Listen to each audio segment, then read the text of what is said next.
உங்கள் சத்யாவில் இப்பொழுது ஆடி அதிரடி தள்ளுபடி. ஒரு கட்சி இன்னொரு கட்சியை திட்டும், அந்த கட்சி இந்த கட்சியை திட்டும். 41 பேர் செத்து போனதுக்கு யாரும் பொறுப்பெடுக்கல. நாமெல்லாம் சாகிறத பத்தி எவனுக்கு கவலை இல்ல. அதை கொண்டாட்டமா கொண்டாடிட்டு போயிட்டாங்க. செத்தவனுக்கு அந்த பிரச்சனை தெரியல, கொண்டவனுக்கும் பிரச்சனை தெரியலங்கிற மாதிரி ஆயி போச்சு நாட்டு நிலைமை. அப்ப அன்னைக்கு போய் திமுக எம்எல்ஏ சொன்னோம், அவர் வரல. அவர் எவ்வளவு ஓட்டு வித்தியாசத்துல தோத்தார் என்றால், இந்த மக்களை இங்கிருந்து அப்புறப்படுத்தினாங்களே அவ்வளவு ஓட்டுல தான் அவர் தோத்தார். இருக்கிற ஓட்டெல்லாம் கொண்டு போய் பெரும்பாக்கத்திலையும் கண்ணகி நகர்லயும் போட்டா உங்களுக்கு ஓட்டு போடுறதுக்கு எவன் இருக்கா? சேட்டு மாறுவாடி காசாக்கான கம்பெனிக்காரனா ஓட்டு போடுவான். இந்த ஊர்ல ஓட்டு போட்டது ஏழை எளிய மக்களாகிய நாங்கள் தான் இந்த கட்சிகளுக்கு ஓட்டு போட்டோம். திமுகவா அதிமுகவா இவர்களுக்கு யார் வாக்களித்தார்கள்? இவர்கள் கொடி பிடித்தார்கள், தங்கள் பகுதியில் கொடிமரத்தை நட்டார்கள், கட்சியை வளர்த்தார்கள், தங்களது கட்சி என்று பிரகடனப்படுத்தினார்கள். இந்த மக்களை அப்புறப்படுத்தி வெளியே போட்டுட்டு சேட்டு மாறுவாடி வெளிநாட்டுக்காரர்களுக்கெல்லாம் நீ காசாக கம்பெனிக்காரன் வீடு கட்டி கொடுத்தா அவன் ஒரு நாளும் உனக்கு ஓட்டு போட மாட்டான். என்ன நிலைமை நடந்ததுன்னு உனக்கே நல்லா தெரியும். இந்த தேர்தலுடைய ரிசல்ட் அதுதான். சென்னை நகரத்துக்குள்ள பல இடங்களில் இது போன்ற வீடுகளை அகற்றப்படுகின்ற இடத்துல எல்லாம் நாங்கள் சென்று போராட்டம் நடத்தி இருக்கிறோம். எல்லா இடங்களும் எந்த எதிர்ப்பும் இல்லாமல் அல்லது வருகின்ற எதிர்ப்பை எல்லாம் மட்டம் தட்டி வீடுகளை இடிச்சிட்டு போயிடுறாங்க. கடந்த 15-20 வருடங்கள்ல பாத்தீங்கன்னா கிட்டத்தட்ட 8-9 லட்சம் பேர் சென்னையின் மையப்பகுதியிலிருந்து வெளியேற்றப்பட்டிருக்கின்றோம். ஆனா ஏன் ஒரு பெரிய எழுச்சி வர மாட்டேங்குது, ஏன் அது குறித்து கேள்வி வர மாட்டேங்குதுங்கிறதா நம்மளுக்கு இருக்கக்கூடிய பெரிய கவலை. நீதிபதி என்ன கொடுத்திருக்கிறார் என்றால், நீங்கள் காவல்துறையை வச்சு வீடெல்லாம் இடிங்க, அகற்றுங்க, அப்படி ஒத்துழைப்பு கிடைக்கவில்லை என்றால் நான் ராணுவத்தை வர வைக்கிறேன் என்று ஒரு நீதிபதி உத்தரவு கொடுக்கின்றார். இந்த விஷயம் 25 வருஷமா தமிழ்நாட்டுல யாரோ ஒருத்தர் அனாமத்தா கேஸ் போடுவான், அதுக்கு நீதிபதி தீர்ப்பு தருவாரு, அந்த தீர்ப்பு தூக்கி கொண்டாந்து அதிகாரிகள் இருக்கிற நிலத்தை எல்லாம் இடிச்சு அப்புறப்படுத்துற வேலையை செஞ்சுக்கிட்டே இருக்கிறது. எல்லா இடத்தும் நடந்து கொண்டிருக்கிறது. ஏன்னா காலங்காலமாக கூடியிருக்கிறார்கள். அவர்களுக்கு தெரியும் மழை வெள்ளம் வந்தால் எந்த உயரம் வரை வரும் என்று தெரிந்துதான் வீடு கட்டி இருக்கிறார்கள். நான் கேட்கிறேங்க, ஆத்தங்கரையோரம் வீடு கட்டுவது என்பது தவறான விஷயமா என்றால் இல்லை. ஹரப்பா மொஹஞ்சதாரோ நாகரிகமே ஆற்றங்கரை நாகரிகம் தானே. நீ கீழடி போய் பாக்குறிய, கீழடி எங்க கட்டி இருக்கிறான்? வைகையில தான் ஆத்தங்கரையில கட்டி இருக்கிறான். மக்கள் எங்க வாழ்வான்? தண்ணி எங்க இருக்குதோ அங்கதான் வாழ்வான். ஆக்கிரமிப்பு என்று சொன்னால் முதலில் ஹரப்பாவை இடிக்க வேண்டும், மொஹஞ்சதாரோவை இடிக்க வேண்டும், கீழடி இடிக்க வேண்டும். அதற்கு பின்னாடிங்க வா. உங்கள் அனைவருக்கும் மே 17 இயக்கத்தினுடைய புரட்சிகர வாழ்த்துக்களை சமயத்தில் தெரிவிப்பதிலே பெரிய மகிழ்ச்சி அடைகின்றேன். எல்லா இடங்களிலும் மக்களுக்கான இயக்கங்கள் வர வேண்டும். கட்சிகள் இருக்கிறது, பெரிய பெரிய கட்சிகள் இருக்கிறது, அந்த கட்சிகளில் பொறுப்புகள் தருகிறார்கள். அந்த பொறுப்புகளை எல்லாம் பெற்றுக் கொள்வதற்காக பெரிய போட்டி நடக்கிறது. பெரிய பெரிய கட்சியில எல்லாம் போய் சேர்ந்தா பதவி கிடைக்கும், எம்எல்ஏ ஆகலாம், எம்பி ஆகலாம், அமைச்சர் ஆகலாம் என்றெல்லாம் எல்லோருக்கும் அரசியல்ல வரக்கூடிய எல்லாருக்கும் ஒரு கனவு இருக்கும். ஆனால் அப்படி ஒரு அரசியல் கட்சியை நோக்கி நகராமல் ஒரு இயக்கத்தை நோக்கி, தேர்தலிலே பங்கெடுக்காத மக்களுக்காக வேலை செய்யக்கூடிய இயக்கத்தை நோக்கி நகரக்கூடிய உங்கள் மீது எனக்கு பெரிய மரியாதையும் நம்பிக்கையும் என்றென்றும் என் மனதில் இருக்கும். ஏன்னா இன்னைக்கு நிறைய கட்சி இருக்குதுங்க, ஆனால் மக்கள் பிரச்சனைக்காக பேசக்கூடிய ஆட்களும் அவரை வழிநடத்தக்கூடிய தலைவர்களும் அதற்கான இயக்கமும் இல்லை.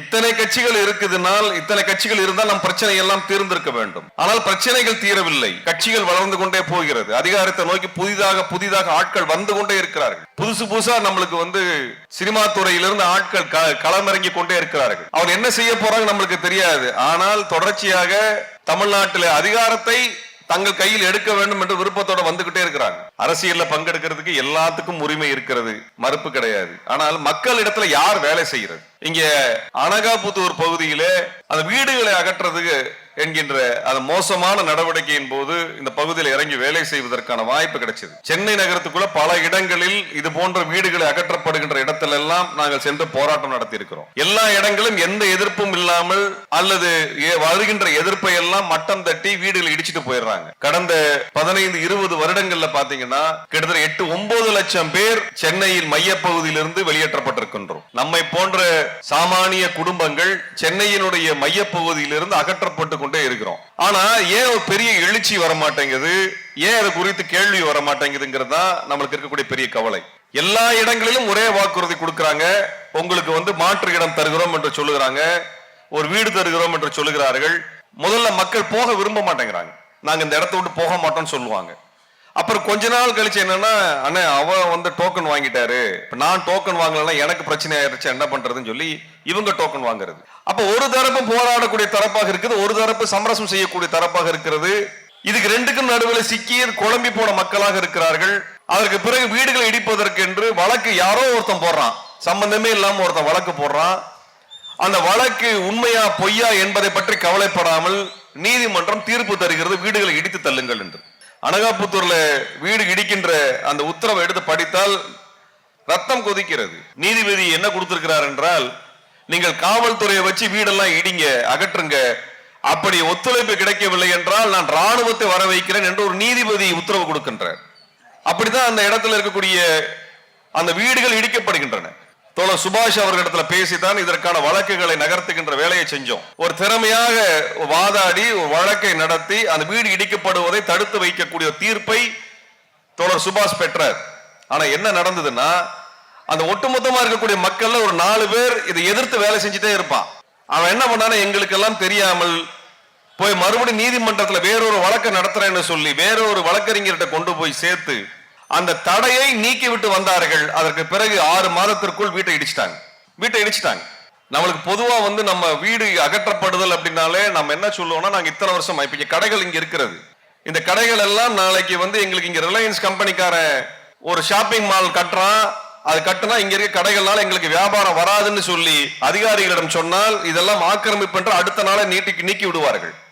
நமக்கென்று எந்த பாதுகாப்பும் கிடையாது. அதிகாரி போய் சொல்ல மாட்டான், இதெல்லாம் இந்த ஏழை எளிய மக்கள் இங்கே பொருள்களை வாங்குகிறார்கள், அவர்களுக்கு பயன்படக்கூடிய இடமாக இருக்கிறது, நீண்ட காலமாக வணிகர்கள் இருக்கிறார்கள், இதையெல்லாம் நீக்கக்கூடாது என்று எந்த அதிகாரியும் சொல்ல மாட்டான். நேரா போவான், கம்பெனிக்காரட்ட காசு வாங்குவான், யாரா ஒருத்தரை விட்டு இதெல்லாம் ஆக்கிரமிப்பு, போக்குவரத்திற்கு இடையூறாக இருக்கிறது என்று வழக்கு தொடுப்பார்கள்.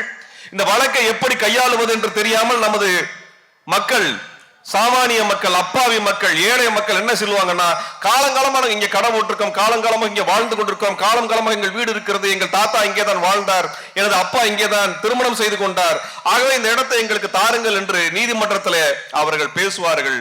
உடனே நீதிபதி என்ன பண்ணுவார்னா, அதெல்லாம் இருக்கட்டும், ஆனால் இது ஆக்கிரமிப்பு இடம், இதனால் பொதுமக்களுக்கு பாதிப்பு வருகிறது என்று சொல்லி அதை நீக்குவதற்கான உத்தரவை உடனே கொடுப்பார். கொடுத்த உடனே அதிகாரி காவல்துறையை கூட்டி கொண்டு நீதிமன்றம் உத்தரவு கொடுத்திருக்குது, நீதிமன்ற உத்தரவை நாங்கள் மீற முடியாது, ஆகவே அகற்ற வேண்டும் என்று சொல்லி அகற்றி விடுவார்கள். எம்எல்ஏ கிட்ட போய் கேட்டா என்ன சொல்லுவாரு, நீதிமன்ற உத்தரவுங்க, கோர்ட் ஆர்டர், நாங்க என்னத்தை சொல்ல முடியும்னு சொல்லுவார். அவர் கை கழுவிட்டு போயிடுவார். எம்பி கிட்ட கேட்டா என்ன சொல்லுவாரு, உங்க எம்எல்ஏ போய் கேளுங்க, நான் எம்பியில தான் பேச முடியாதுன்னு சொல்லுவாங்க.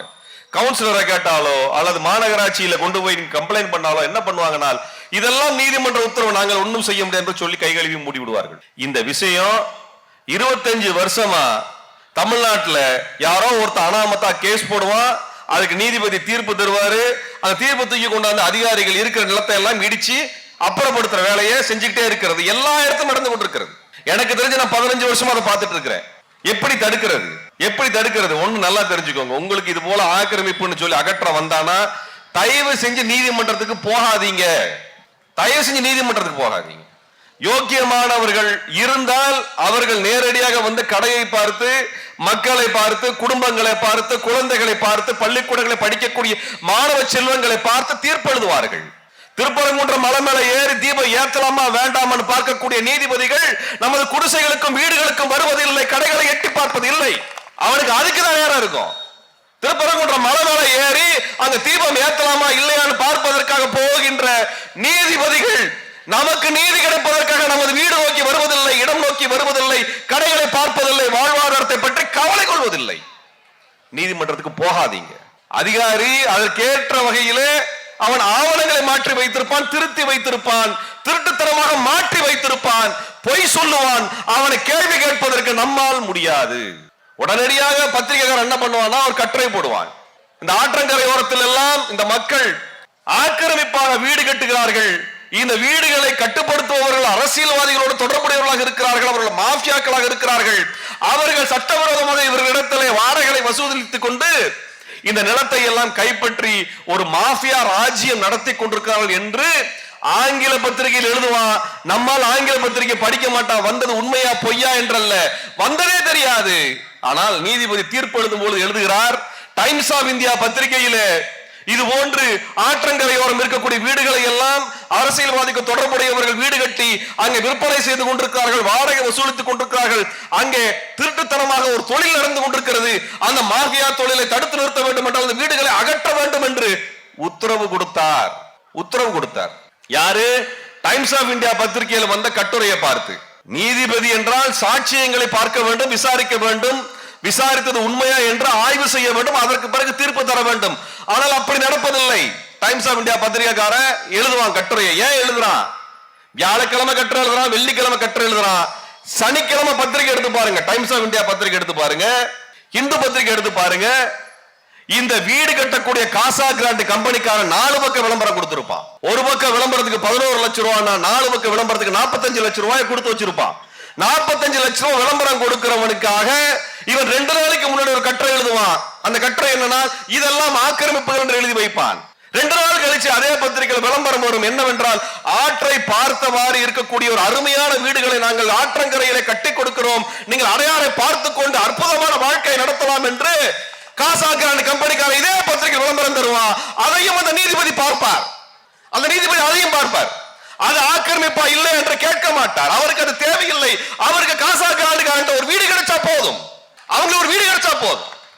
இதெல்லாம் ஒரே கூட்டம், ஒத்த கூட்டம். இவன் அதிகாரியா இருப்பான், வக்கீலா இருப்பான், இவனே நீதிபதியா இருப்பான், இவனே பத்திரிகைக்காரனா இருப்பான், இவனே கம்பெனிக்காரனா இருப்பான், இவனே காசா கிராண்ட் கம்பெனிக்காரனா இருப்பான், இவனே எம்எல்ஏவா இருப்பான், இவனே எல்லாமும் இருப்பான். இவன் அத்தனை பேரையும் எதிர்த்து நிற்க வேண்டிய ஒரு துணிச்சல் மக்கள் இயக்கத்திற்கு மட்டும்தான் வரும். அது நமக்கு மட்டும்தான் இருக்கிறது. நமக்கு தான் இழப்பதற்கு எதுவும் இல்லை. அதனால் நாம் துணிந்து நிற்போம். அன்றைய எல்லா மக்களும், இது போல பட்டா இல்லாத மக்கள், அனைத்து மக்கள் எல்லாத்தையும் திரட்டியாக வேண்டி இருக்கிறது. தமிழ்நாட்டில் இருக்கக்கூடிய பட்டா இல்லாத மக்களை அனைவரையும் நாம் திரட்டியாக வேண்டும். நான் கேட்கிறேன், இந்த நாடு விடுதலை அடைஞ்சு 80 வருஷம் ஆச்சு சொல்றியாடா, நாங்கள் வாழ்றதுக்கு ஒரு 500 சதுர அடி இடம் இல்லைனால் இந்த விடுதலையை தூக்கி நான் எங்கே போடுவது? குப்பை தொட்டியில் போட வேண்டும். நான் வசிப்பதற்கு ஒரு நிலம் இல்லை, எனக்கு என்று சொந்தமாக சொல்லுவதற்கு ஒரு நிலம் இல்லை என்றால் என்ன விடுதலையை வாங்கி கொடுத்தீர்கள்? எங்களுக்கு பட்டா கொடுக்க வக்கில்லை என்றால் மாநகராட்சி நீ கலைத்து விட்டு செல். ஏன் இந்த மாநகராட்சி இங்க இருக்கிறது? எங்களுக்கு பட்டா தர முடியாதவங்க எதுக்கு அதிகாரியா இருக்கணும்? என் வரி வேணும், என்கிட்ட நீ வரி வாங்குவ, என்கிட்ட ஓட்டு வாங்குவ, என்கிட்ட எல்லாத்தையும் வாங்குவ. ஆனால் நான் வசிப்பதற்கு ஒரு வீடு தருவதற்கு ஒரு பட்டா தர வக்கில்லை என்றால் அந்த அதிகாரி நம் இடத்துல எந்த வரியையும் வாங்க விட முடியாது என்பதை சொல்லுவதற்கு ஒரு இயக்கம் வேண்டும். அப்படிப்பட்ட இயக்கமாகத்தான் நீங்கள் வர வேண்டும். அத பேசுறதுக்கு ஆள் இல்லை. இன்னைக்கு பேசுறதுக்கு ஆள் இல்லை. எந்த கட்சிக்காரங்களும் பேச மாட்டாங்க. எந்த கட்சிக்காரங்களாலும் மாற்றத்தை கொண்டு வர முடியாது. பேசலாம், மாற்றத்தை கொண்டு வரும் என்றால் இதுதான் மாற்றம், இதுதான் மாற்றம். நான் கேட்கிறேன், இதே தெருவில் இருக்கக்கூடிய இத்தனை கடைகள் இருக்கிறது, எத்தனை கடைகளிலே பட்டியல் சமூகத்தை சேர்ந்தவர்கள் கடையை வணிகமாக வைத்திருக்கிறார்கள்? யோசிச்சு பார்ப்போம். எத்தனை கடையில் இருக்குது?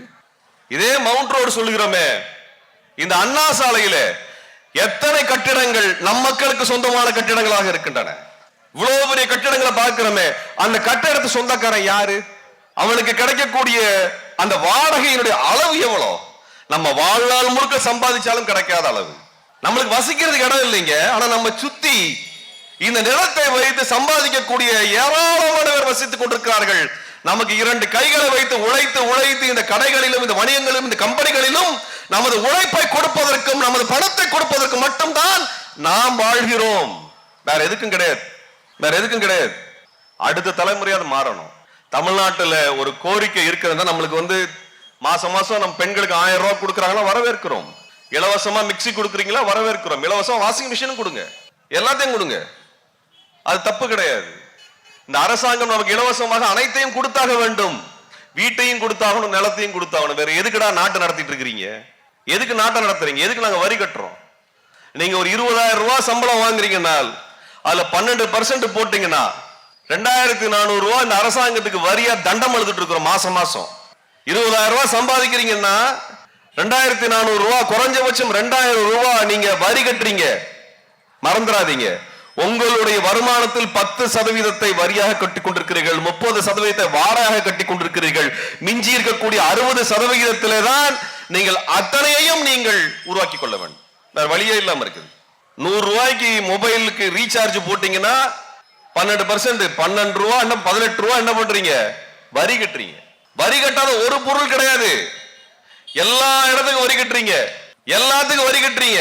அப்ப நம்ம அந்த அரசாங்கத்தை பார்த்து சாதாரணம் கேட்க கூடாது. அரசாங்கத்தை சட்டையை பிடித்து கேட்க வேண்டும். எனக்கான நிலம் எங்கே? எனக்கான நிலம் எங்கே? நாங்கள் மே 17 இயக்கத்தை தொடர்ச்சியா ஒன்று சொல்லிக் கொண்டு வருகிறோம். என்னன்னா, இடஒதுக்கீடு என்பது நமக்கு அடிப்படை உரிமை. ஆனா என்ன பண்றான்? அரசாங்கத்துல கடைமட்ட பணிகள் எல்லாத்தையுமே அரசாங்க பணிகள் இல்லாமல் ஒப்பந்த பணிகளாக மாற்றி விட்டான். அப்புறம் எங்க இடஒதுக்கீடு எங்க வேலை இருக்கிறது? அங்க என்ன வேலை இருக்குது? எல்லா பணிகளும் என்ன பண்ணிட்டான்? ஒப்பந்த ஊழியரா மாத்திட்டான். 60,000 ரூபாய் சம்பளம் வாங்குற இடத்துல 12,000 ரூபாய் சம்பளம் வாங்கிட்டு நம்மால் வேலை பார்த்துட்டு இருக்கிறான். இடஒதுக்கீடு முறைப்படி நடைமுறைப்படுத்தப்படாமல் அதை கடப்பதற்காக ஒப்பந்த ஊழியர் முறை கொண்டு வந்திருக்க நம்ம பிள்ளைங்களுக்கு வேலை கிடைக்கிறது இல்லை. நாம் கேட்கிறதற்கு நிறைய விஷயம் இருக்குது. அதுல ரொம்ப முக்கியமானது என்னன்னா, இடஒதுக்கீடு என்பது வெறும் இடஒதுக்கீடு வேலையில் என்பதாக மட்டும் முடிச்சிடக்கூடாது. நில ஒதுக்கீடு தேவை. நில ஒதுக்கீடு தேவை. தமிழ்நாட்டில் 13 லட்சம் சதுர கிலோமீட்டர் இருக்குது. என்னன்னு கணக்கு தெரியல.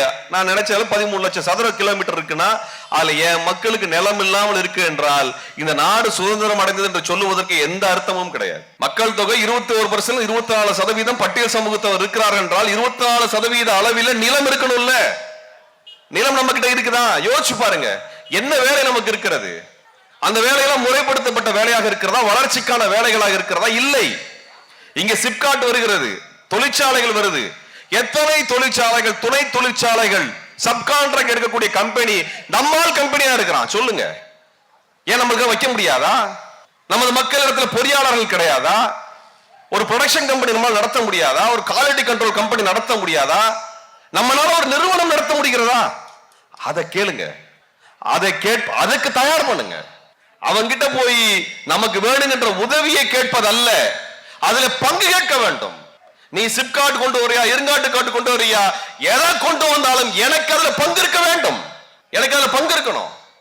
அதற்கான நிதியை வங்கி தர வேண்டும். இதையெல்லாம் கேட்பதற்கு ஒரு இயக்கம் வேண்டும். அப்படியான இயக்கமாக இந்த மக்கள் நீதி இயக்கம் வர வேண்டும். அது எனது விருப்பம்.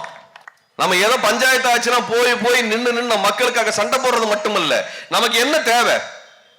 என்ன தேவை? நீங்கள் எந்த பகுதியில் வேலை செய்கிறீர்களோ, செங்கல்பட்டு, காஞ்சிபுரம், திருவள்ளூர் மாவட்டங்களில் வேலை செய்கிறீர்கள் என்றால், நீங்கள் பணியாற்றுகிறீர்கள், தொண்டு செய்கிறீர்கள் என்றால், நீங்கள் சந்திக்கக்கூடிய ஒவ்வொரு குடும்பத்தினருக்கும் குறைந்தபட்சம் ஒரு கிரவுண்ட் நிலமாவது இந்த அரசாங்கம் ஒதுக்கி தரணும்.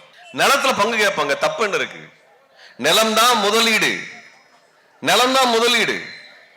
அந்த நிலத்தை கேளுங்க. அந்த நிலத்துல நம்ம வீடு கட்டி இருந்தா நம்மளை எவனும் நம்மை அப்புறப்படுத்த முடியாது, நம்ம வெளியேற்றி விட முடியாது. அந்த உரிமையை கேட்பதற்கு நீங்கள் தயாராக வேண்டும். அப்படிப்பட்ட ஒன்றுதான் இன்னைக்கு மாற்றம். நம்ம எத்தனையோ கட்சி வரலாங்க, எத்தனையோ முதலமைச்சர் வரலாம் போகலாம், ஆனால் நிலம் மாறாது, அந்த இடம் மாறாது. அந்த நிலம் தான் உங்களுக்கு சொத்து. நம்மளுக்கு எல்லாம் சொத்து இருக்கிறதா? எத்தனை சொத்து இருக்குது? எவ்வளவு ஏக்கர் நிலம் வச்சிருக்கிறாங்க? ஏன் தமிழ்நாடு நம்மள நிலம் வச்சுக்க கூடாதா? நம்மளுக்கு நிலம் வைப்பது தகுதி இல்லையா? அந்த அரசாங்கம் தரமாட்டானா? இருக்கிற இடத்துக்கு பட்டா தரமாட்டேங்கிறானே, இருக்கிற வாழுகின்ற இடத்திற்கே பட்டா தரவில்லை என்பதை நாம் கேள்வி எழுப்ப வேண்டியிருக்குது. அப்ப இதையெல்லாம் செஞ்சாதான் நம்ம ஒரு மாற்றத்தை கொண்டு வர முடியும். அந்த மாற்றத்தை செய்வதற்கு மக்கள் இயக்கங்கள் சாத்தியமாகும். அனகாபுத்தூரில் மக்கள் அம்பேத்கர் நீதி மக்கள் இயக்கம் தான் அங்க அப்புறப்படுத்தப்பட்ட மக்களில் ஒரு குறிப்பிட்ட சதவீதமான மக்களுக்காக நிலத்தை வாங்கி கொடுக்க முடிஞ்சது. அதுதான் ஒரு இயக்கத்தினுடைய வெற்றி. அங்க 2000 வீடுகள் இடிச்சான். நான் சொல்றேங்க, 2000 வீடு இடிச்சாங்க. அதுல பட்டா நிலத்துல இருக்க வீட்டையும் இடிச்சாங்க, அப்ரூவ்டு வீடையும் இடிச்சாங்க, எல்லாத்தையும் இடிச்சாங்க. ஒரே விஷயம் தான், காசா கிராண்ட் கம்பெனிக்காரன்ட்ட தாம்பரம் மாநகராட்சியை சேர்ந்த சில அதிகாரிகள் என்ன உறவு வைத்தார் என்று எனக்கு தெரியவில்லை. என்ன உறவு இருக்கு எனக்கு தெரியல. ஆனா காசா கிராண்ட் கம்பெனிக்காரன் மேல கை வைக்கல. இந்த வீடுகளின் மீது கை வைத்தது மட்டுமல்ல, பட்டா நிலத்தின் மீதும் கை வைத்தார்கள். அங்க அங்கீகரிக்கப்பட்டு அனுமதி பெற்று கட்டப்பட்ட வீட்டையும் இடித்தார்கள். அந்த வீட்டுக்காரன் கேட்டாங்க, எனக்கு பட்டா லேண்டுங்க, அப்ரூவ்டுங்க, நாங்க பர்மிஷன் வாங்கி அப்ரூவல் வாங்கி கட்டின வீட்டை எப்படிங்க இடிப்பீங்க? கோர்ட் ஆர்டர் இருக்குன்னு காமிக்கிறார் அவர். என் வீட்டை இடிக்க முடியாது என்பதற்கு கோர்ட் ஆர்டர் காமிக்கிறார். அதுக்கு கமிஷனர் சொல்றாரு, நாங்க இடிச்சிடுறோம், வேணா நீங்க கோர்ட்ல போய் ஆர்டர் வாங்கிட்டு வாங்கன்றாங்க. அந்த குடும்பம் எங்க போச்சுன்னு தெரியல. இங்க இருக்க வீடுகள் எல்லாம் அப்புறப்படுத்தி, இது ஆற்றங்கரையோரம் இருக்கிறது, மழை வெள்ளம் வந்தால் உங்கள் வீடுகளில் நீர் புகுந்து விடும் என்று சொல்லி கொண்டு போய் வேற இடத்துல போட்டாங்க. அந்த இடத்துக்கு என்ன பேரு? ஒரு ஒரு நகர்னு வச்சாங்க பேரு. அந்த ரோட்ல இருக்க அந்த கிருஷ்கிந்தா ரோட்ல ஒரு இடத்துல விட்டாங்க. சரப்பணஞ்சேரியா ஆத்தங்கரையோரத்துல இருக்குது, அதான் ஆத்துக்குள்ள. இங்க ஒரு வீட்டுல கொண்டு போய் விட்டாங்க எல்லாத்துக்கும். இங்கதான் அரசாங்க வீடு கட்டி இருக்கு, வெள்ளத்துல இருந்து உங்களை காப்பாற்றுவதற்காக இந்த இடத்துல கொண்டு போய் விட்டாங்க. போன வருஷம் வந்த மழை வெள்ளத்துல அரசாங்கம் கட்டி கொடுத்த வீடு மழை வெள்ளத்துக்குள்ளே மாட்டிக்கொண்டது. ஆனால் எங்கே மழை வெள்ளம் வருகிறது என்று சொன்னார்களோ இவர்கள் வீடு எதிலும் மழை வெள்ளம் வரவில்லை, எதிலையும் வரல. ஏன்னா காலங்காலமாக குடியிருக்கிறார்கள். அவர்களுக்கு தெரியும் மழை வெள்ளம் வந்தால் எந்த உயரம் வரை வரும் என்று தெரிந்துதான் வீடு கட்டி இருக்கிறார்கள். நான் கேட்கிறேங்க, ஆத்தங்கரையோரம் வீடு கட்டுவது என்பது தவறான விஷயமா என்றால் இல்லை, இல்லை. ஹரப்பா மொஹஞ்சதாரோ நாகரிகமே ஆற்றங்கரை நாகரிகம் தானே. ஆத்தங்கரையில தானடா கட்டி இருக்கிறானுங்க. நீ கீழடி போய் பாக்குறிய, கீழடி எங்க கட்டி இருக்கிறான்? வைகையில தான் ஆத்தங்கரையில தானே கட்டி இருக்கிறான். மக்கள் எங்க வாழ்வான்? தண்ணி எங்க இருக்குதோ அங்கதான்டா வாழ்வான். அப்ப ஆக்கிரமிப்பு என்று சொன்னால் முதலில் ஹரப்பாவை இடிக்க வேண்டும், மொஹஞ்சதாரோவை இடிக்க வேண்டும், கீழடியை இடிக்க வேண்டும். அதுக்கு பின்னாடிங்க வா, அதுக்கு பின்னாடி வாங்க. ஆத்தங்கரையோரத்துல தான் மனுஷன் வாழ முடியும். தண்ணீர் எங்க கிடைக்குதோ அங்கதான் வாழ்ந்து இருக்கிறான். அப்படிதான் இங்க குடிசை போட்டு குடியிருந்து இருக்கிறார்கள். அவர்கள் இடத்தை வளர்த்தார்கள், நிலத்தை வளர்த்தார்கள், இங்க நகரத்தை உருவாக்கினார்கள், வேலை வாய்ப்பிலே அவர்கள் பங்கெடுத்தார்கள், உற்பத்தியை கொண்டு வந்தாங்க, வளத்தை கொண்டு வந்தார்கள், வளர்ச்சியை கொண்டு வந்தார்கள். இத்தனையும் கொண்டு வந்து அந்த மக்கள் முடிச்ச உடனே காசா கிராண்ட் கம்பெனிக்காரனுக்கு நிலத்தை தாரை பார்த்து இந்த மக்களை இடித்து அப்புறப்படுத்தி இருக்கிறாங்க.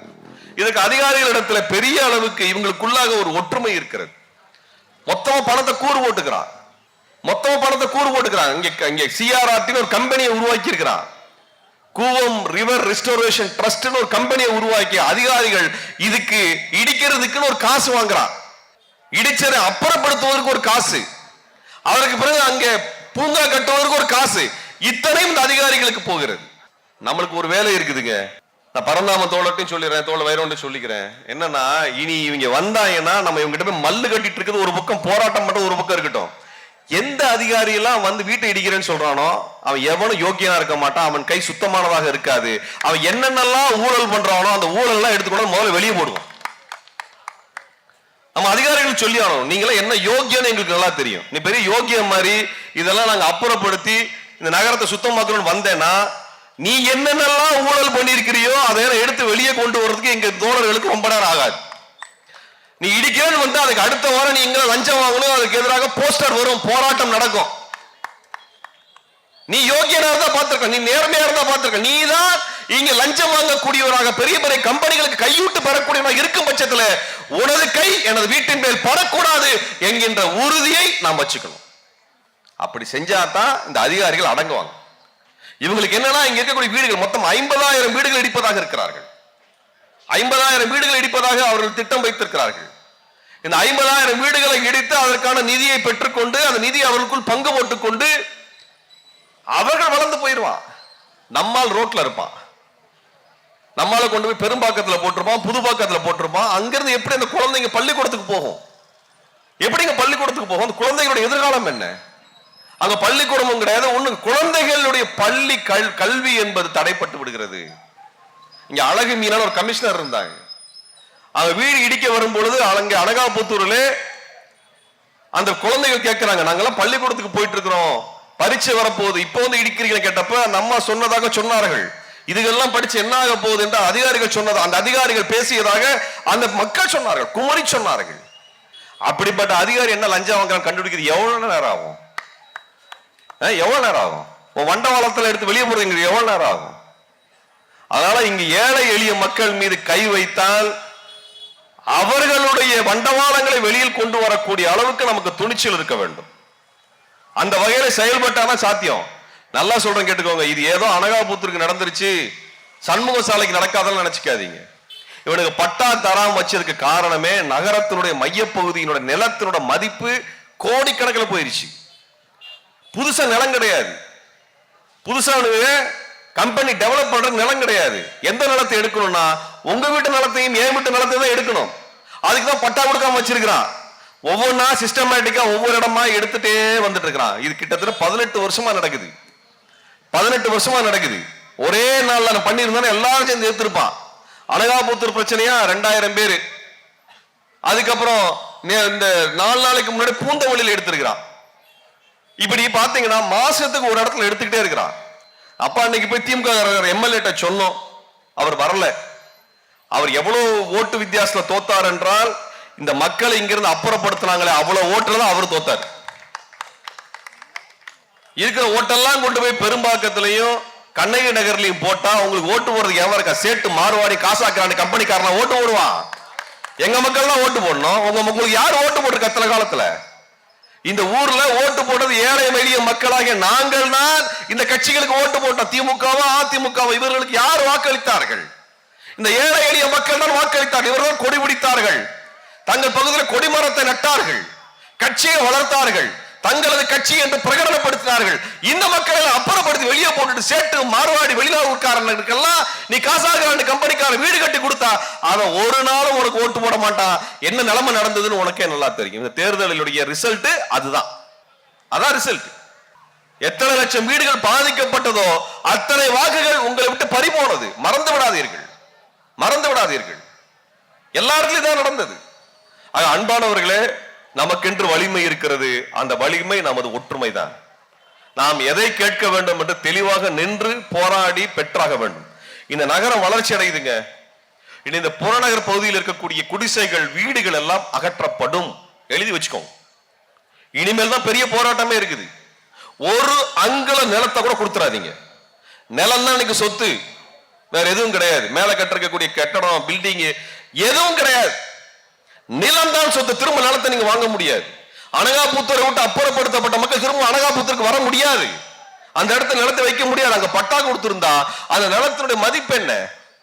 அந்த நிலத்தோட மதிப்பு என்ன இருந்திருக்கும்? ஒரு கிரவுண்ட்ல வீடு கட்டி இருந்தாலும் எத்தனை கோடிகள் போயிருக்கும், எத்தனை லட்சங்கள் போயிருக்கும்.